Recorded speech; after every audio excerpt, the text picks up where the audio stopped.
Bonjour. Bonjour et bienvenue dans cette session dans laquelle on va traiter de 3 problèmes de performance.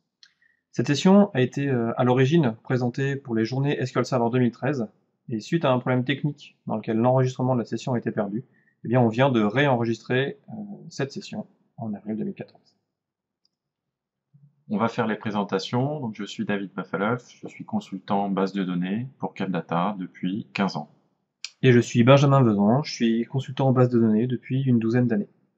On est donc tous les deux collaborateurs d'une société qui s'appelle CapData, qui est une société qui travaille exclusivement dans le domaine des bases de données, et qui est la filiale Data Management d'une société qui s'appelle Osmosium.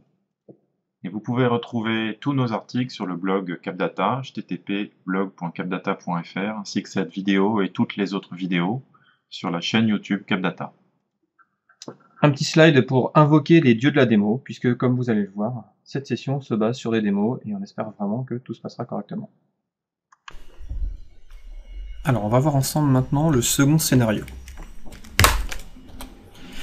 Pour ce second scénario, j'ai pris une base AdventureWorks 2012, qui a été un petit peu gonflée, on a certaines grosses tables, et puis j'ai un script qui permet de modifier un petit peu les données de certaines tables de cette base AdventureWorks 2012.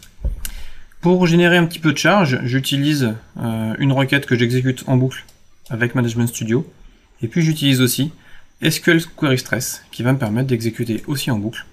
Ici, c'est une procédure stockée.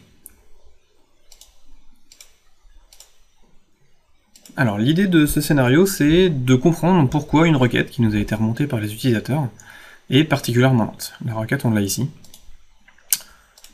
Son côté fonctionnel ne nous intéresse pas spécialement, c'est bien son temps d'exécution qui nous intéresse. Je vais commencer par réinitialiser les compteurs d'attente de mon instance, et puis je vais exécuter en boucle la requête qui m'a été pointée du doigt par les utilisateurs. Donc j'exécute la requête, c'est pas franchement le résultat qui m'intéresse, mais c'est plutôt les durées d'exécution.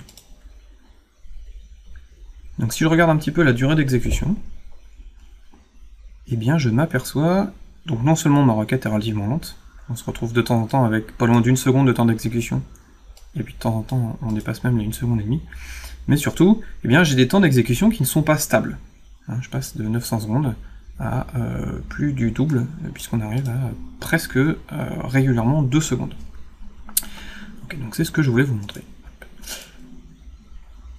Donc je vais regarder les attentes qui sont liées à ce problème de performance. Donc quand on commence à regarder les attentes qui se passent au niveau de notre instance de base de données, on a tendance très facilement à trouver des attentes sur TempDB, à trouver des attentes sur le brassement de page, ou des attentes sur des verrous. Et on s'aperçoit qu'ici, l'attente qui est la plus importante, c'est pas du tout une attente de type PageIOLatch, c'est pas du tout une attente de type log, c'est bien une attente qui nous parle de ressources sémaphores, de compilation de requêtes. Et on va regarder un petit peu ce à quoi ça correspond. Alors, on parle de compilation, on parle de... on n'en parle pas vraiment, mais il s'agit d'une notion de consommation de mémoire. Donc on va réexécuter notre requête en s'intéressant un petit peu à la mémoire consommée. Donc je réexécute ma requête en boucle, et puis je vais faire appel à un troisième petit script que j'ai écrit ici. Ce petit script, qu'est-ce qu'il va faire? Eh bien, il va exécuter la commande dbcc memory status. Donc on va le faire tout de suite. Et ce qui va m'intéresser, c'est ce qu'on appelle les compilation gateway, donc les passerelles de compilation. Je vais essayer de vous expliquer un petit peu comment ça fonctionne. Alors, j'espère que je vais réussir à identifier mon problème. Hop. Non, il faut que je le relance, parce que ça ne va pas amener le résultat escompté.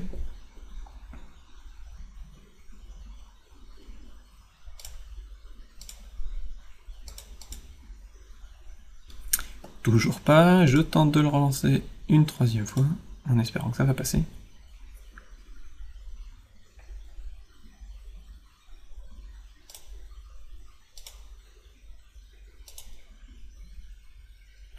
Et non, ça passe pas plus. Bon, c'est pas grave. Hop, j'avais mis de côté le résultat qui m'intéressait. Voilà ce qu'on devrait observer. Alors, on nous parle d'une small gateway, d'une medium gateway et d'une big gateway. Alors, qu'est-ce que c'est que ça? Eh bien, concrètement, quand vous compilez une requête, la compilation, ça va occuper de la mémoire pour l'arbre algébrique, pour le plan d'exécution. Cette compilation, elle va se faire dans ce qu'on appelle la small gateway, donc la petite passerelle, tant que la mémoire utilisée pour la compilation n'excède pas une certaine valeur. Cette valeur, elle est ici, elle est de 380 kilooctets. On a 16 unités qui vont pouvoir travailler dans cette small gateway. Donc concrètement, à un instant T, j'ai 16 requêtes qui vont pouvoir essayer de se compiler, tant qu'elles ne dépassent pas 380 kilooctets. À partir du moment où elles dépassent les 380 kilooctets, elles vont changer de passerelle, elles vont arriver dans la medium gateway. Dans la medium gateway, eh bien, on voit que on n'a plus que 4 requêtes qui peuvent se compiler en même temps. Ces 4 requêtes peuvent se compiler en même temps et elles vont jusqu'à une zone mémoire qui est 12 fois 380 kilooctets, c'est-à-dire ça nous amène à peu près à 4 mégas et demi. Et à partir du moment où la mémoire consommée par la compilation de ma requête excède les 4 mégas et demi, et bien dans ces cas-là, je vais arriver dans la grande passerelle de compilation. Cette grande passerelle de compilation, et bien on voit que son principal défaut, c'est qu'elle a une seule requête à un instant T qui peut être compilée. Ces valeurs de seuil, elles dépendent complètement de la mémoire de mon instance. Là, la mémoire que j'ai allouée à l'instance, c'est 300 mégas, justement pour pouvoir vous montrer un petit peu ces problèmes. Donc ce que je vois, c'est que à un instant T, j'ai une seule requête qui peut être compilée parce qu'elle consomme plus de 4 mégas 5.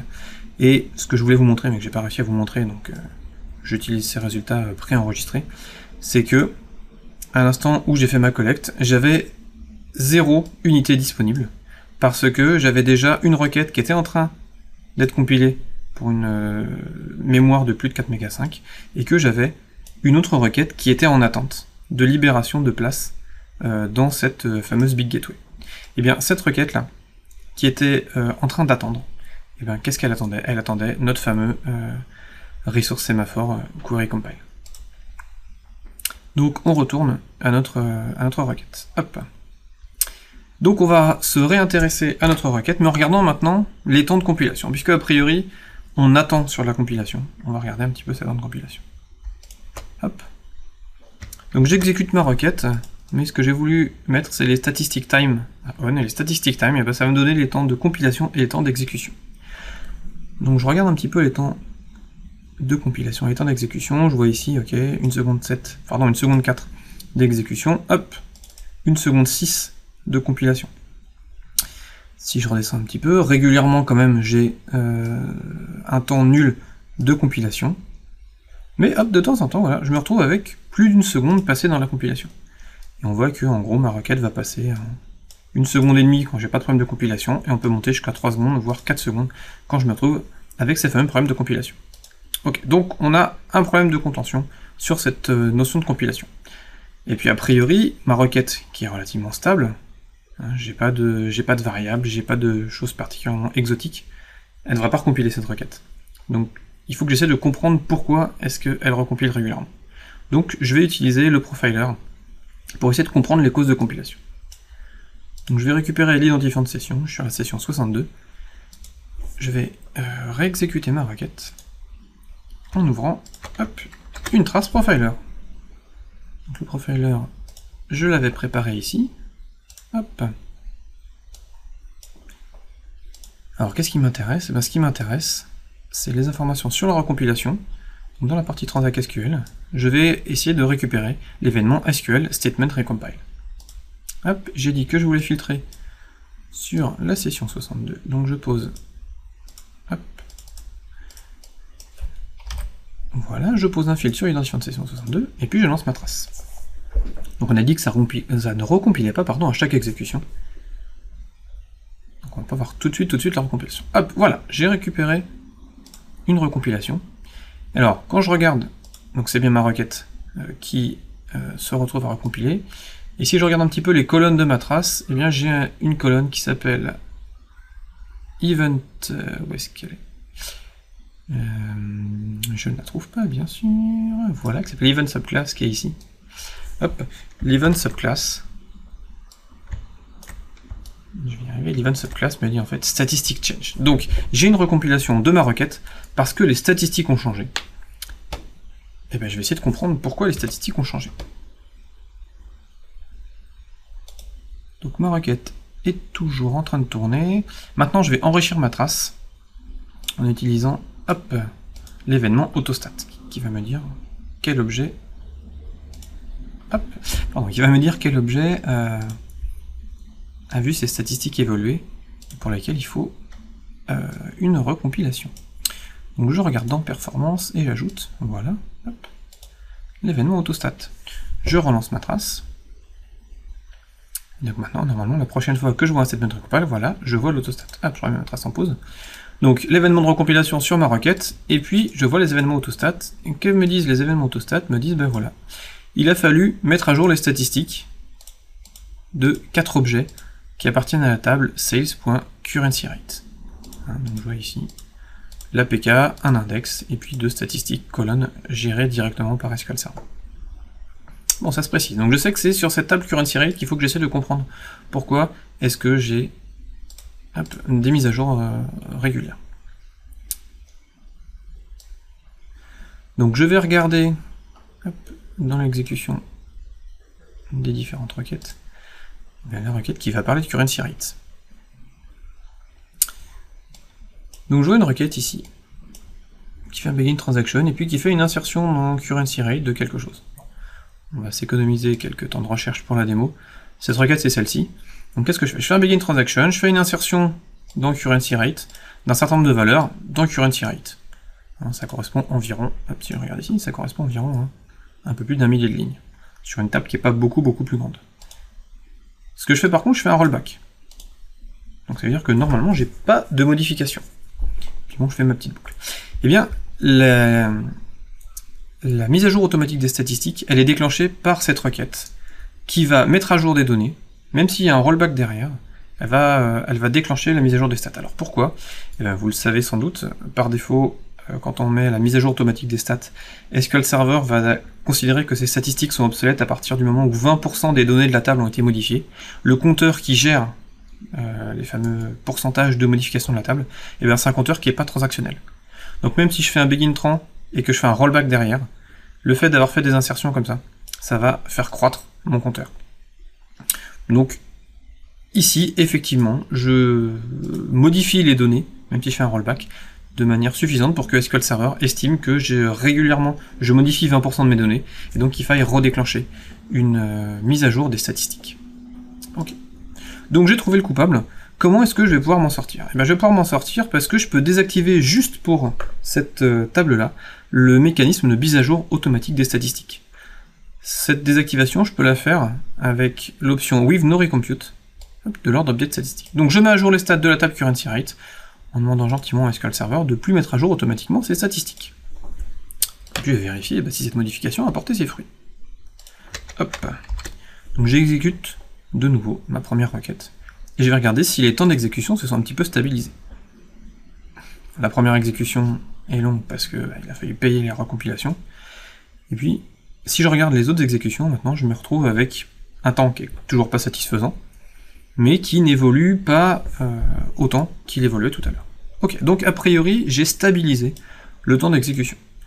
Mais elle est encore pas très bonne en temps d'exécution, cette requête. Bon. Et bien on va s'intéresser maintenant aux statistiques d'exécution et au plan d'exécution. Donc je réexécute ma requête en incluant le plan d'exécution, et puis en utilisant statistic.io et statistic time. Donc statistic time, on l'a vu tout à l'heure, c'est pour voir les temps d'exécution et les temps de compilation. Statistic.io, c'est pour voir les données qui auront été brassées. Donc j'exécute ma requête. Hop. Alors j'ai oublié d'inclure le plan d'exécution. Je recommence.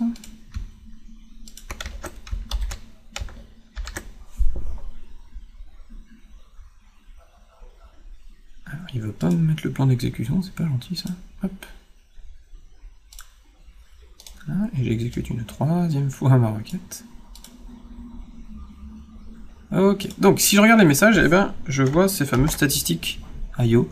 Et qu'est-ce que je vois ici? Eh bien je vois que la table Sales Order Header, elle a été très massivement brassée, puisque j'ai 250 000 blocs brassés.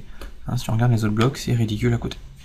Donc très concrètement, les efforts qu'il va falloir porter, eh bien, ça va être sur la réduction des IO qui correspondent à la table Sales Order Header. Si je regarde le plan d'exécution de cette requête, alors on voit qu'on a un missing index. On va pas créer le missing index, pourquoi? Parce que l'impact il est minime, et puis ça porte sur une table qui n'est pas du tout la table Sales Order Header. Donc ça m'intéresse pas, on l'a vu tout à l'heure avec David, On va pas se créer des index pour rien comme ça. Alors, voilà, si je regarde l'opération, hop, sur ma table Sales Order Header, eh ben, je vois qu'elle est entièrement brassée. Par contre, il y a un truc qui m'embête beaucoup, c'est que si on regarde hop, les données estimées, on est à peu près 25 000 exécutions qui vont ramener une ligne chaque fois. Mais dans les faits, on n'aura ramené que 20 lignes. Ok, donc là, SQL Server se trompe franchement sur la cardinalité qui correspond au brassage de ma table. Quand SQL Server se trompe sur la cardinalité, on a tendance à avoir le réflexe de mettre à jour les statistiques. Donc je mets à jour les statistiques sur la table Sales Order Header, avec le mode Full Scan pour être sûr de prendre l'intégralité de la table. Ça va durer, je crois, une petite vingtaine de secondes. Et puis ensuite, ce que je vais faire, eh bien, c'est que je vais réexécuter ma requête, toujours avec les statistiques, pour vérifier si SQL Server a une cardinalité qui est beaucoup plus précise, beaucoup plus fiable, et puis si, du coup, ma requête a un temps d'exécution qui est bien meilleur. Alors on arrive à 30 secondes de temps d'exécution pour cette mise à jour des statistiques, ça ne devrait plus tarder.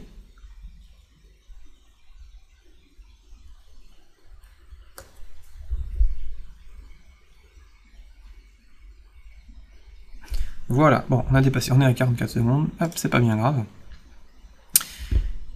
Voilà, je continue, hop.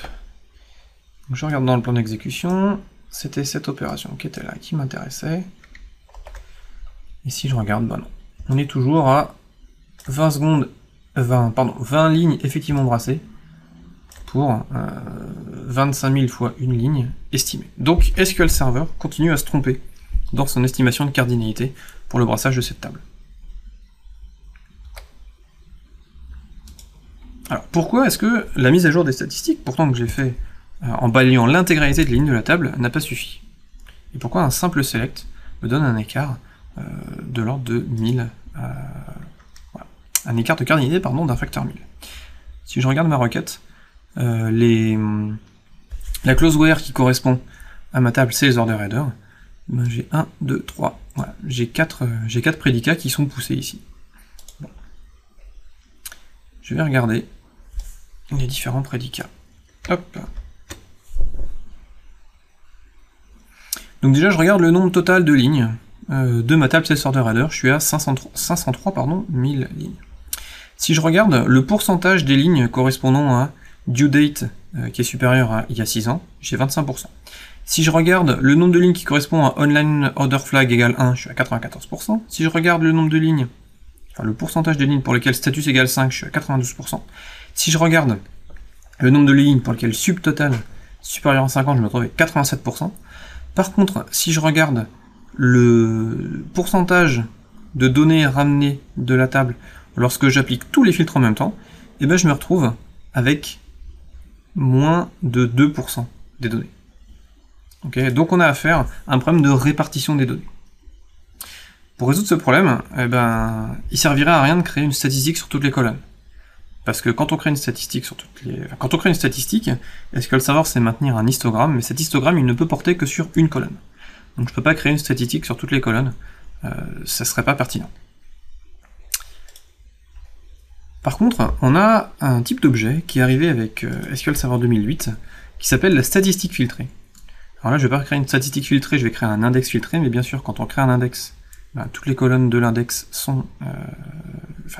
on crée une statistique automatiquement à chaque fois qu'on crée un index. Donc, je vais créer un index qui va correspondre à tous mes filtres. Donc, du coup, ça va être forcément très précis. Donc, j'essaye de créer mon index, mais SQL Server me dit, ben non, cet index ne peut pas être créé, parce que j'ai un problème de filtre. Alors, pourquoi j'ai un problème de filtre? Eh ben parce que j'essaye de poser un filtre avec cette fonction. Cette fonction, c'est une fonction qui n'est pas déterministe. C'est-à-dire que si j'exécute cette requête et que je l'exécute dans 10 secondes, eh ben, dateAdd de il y a 6 ans de getDate, eh ben, c'est une valeur qui va augmenter. Donc, pour deux exécutions différentes, ça va me rendre deux résultats différents. Donc je ne peux pas utiliser cette fonction dans mon index. Donc il va falloir ruser. Pour ruser, qu'est-ce que je vais faire? Je vais créer mon index, non pas en filtrant sur due date qui est supérieur à il y a 6 ans, généré de manière dynamique, mais moi je vais le faire à la main. Donc il y a 6 ans, on était début avril 2008. Et ben je vais lancer, je vais créer un index, pardon, avec, hop, cette clause where. Je crée mon index, il a bien été créé, et puis je vais regarder maintenant s'il est utilisé. Puisque normalement, maintenant, SQL Server, avec la statistique correspondant à l'index, devrait disposer d'informations beaucoup plus précises. Donc je réexécute ma requête. Et puis je regarde. Bon. C'est pas concluant. Là, si je regarde Sales Order Header, elle est toujours balayée avec ses 252 000 blocs. Si je regarde le plan d'exécution, ça veut dire qu'a priori, c'est pas beaucoup mieux. Je retrouve, hop, le balayage de ma table ici. Et en termes d'estimation de cardinalité, je me retrouve effectivement à 20 lignes effectives. Et je me retrouve, hop, avec toujours 25 000 lignes estimées. Bon, ça n'a pas marché. Alors pourquoi ça n'a pas marché? Eh bien parce que l'optimizer n'a pas réussi à faire le rapport entre dateAdd supérieur à il y a 6 ans et la date que je lui ai mis en dur dans la création de l'index. Bon, et ben on va lui forcer la main. On va lui forcer la main comment? Et ben en écrivant dans notre requête, en ajoutant une clause en fait dans notre requête. Alors cette clause fonctionnellement, c'est pas une contrainte supplémentaire, hein, puisque je dis que je veux que la colonne due date elle soit supérieure à il y a 6 ans. Et j'ai dit que hop, au moment de l'enregistrement de cette session, eh ben on est le 9 avril 2014, donc due date est forcément supérieur au 8 avril 2008 si c'est supérieur à get date pardon, moins 6 ans. Donc fonctionnellement ça change rien. C'est un peu intrusif effectivement parce qu'il a fallu que je modifie mon code. Mais au final on a enrichi notre requête sans que fonctionnellement il y ait une modification. Je vais passer un peu plus vite. Si je regarde les statistiques d'exécution, et ben qu'est-ce que je vois? Je vois que Sales Order Header, hop là, elle a considérablement changé en termes de pages de données brassées. J'étais à 250 000, je suis à 3000. Sans trop de surprise. Si je regarde le plan d'exécution, hop, et ben je vais plus le trouver tout en bas dans les gros consommateurs, mais je vais regarder. Il est là, hop. Je vois que c'est bien mon index filtré qui a été utilisé. Et je vois surtout que le estimated number of rows, il est là, 1088. Et le actual number of rows, et là, il est aussi de 1088. Donc, grâce à cet index filtré et à sa statistique filtrée qui est associée, eh ben, j'ai pu enrichir considérablement, ou affiner considérablement, les estimations de cardinalité pour ma requête par SQL Server. Voilà. Donc j'ai réussi à résoudre le problème concernant ma requête grâce à cet index filtré. Voilà pour le second scénario. Alors, on récapitule un petit peu ce qu'on vient de voir pendant notre deuxième scénario. On avait d'abord un problème de performance qui était dû à une recompilation à outrance de la requête. Cette recompilation, on a identifié qu'elle avait pour cause la mise à jour automatique des statistiques sur une table. Donc on a trouvé le moyen de désactiver la mise à jour automatique des statistiques sur cette table, et donc du coup de stabiliser les temps d'exécution de la requête. Ensuite on est passé à une analyse des lenteurs en se basant sur les outils de statistiques d'exécution et sur le plan d'exécution de la requête. Ça nous a permis d'identifier un second problème qui était un problème de représentativité des données dans les statistiques, parce qu'on a vu que le mécanisme d'histogramme des stats n'était pas suffisamment précis. Et donc, la méthode de résolution, ça a été la création d'un index filtré et donc de statistiques filtrées qui étaient liées aux colonnes de cet index pour aider l'optimizer à mieux estimer les cardinalités et choisir un plan qui était beaucoup plus adapté. Alors, petit retour sur les outils qu'on a pu utiliser pendant cette session. Déjà, on a travaillé sur une base AdventureWorks 2012 qui a été un petit peu grossie. Vous allez pouvoir grossir vous-même une base AdventureWorks 2012 en suivant le lien qu'on vous propose là sur le blog de Adam Mechanic, qui propose des scripts pour faire quelques grosses tables. On a utilisé aussi SQL Query Stress pour générer de la charge en arrière-plan. Et puis, on l'a pas utilisé dans le réenregistrement de la session, mais c'était utilisé lors de la session initiale aux journées SQL Server 2013. C'est SQL Sentry Plan Explorer. C'est un outil qui vous permet d'aller un petit peu plus loin dans l'exploration d'un plan d'exécution. Et puis, vous allez pouvoir retrouver les scripts des 3 scénarios qu'on vous propose dans cette session sur le blog de CapData, donc blog.capdata.fr, dans la rubrique SQL Server. Merci à tous et à bientôt. Au revoir.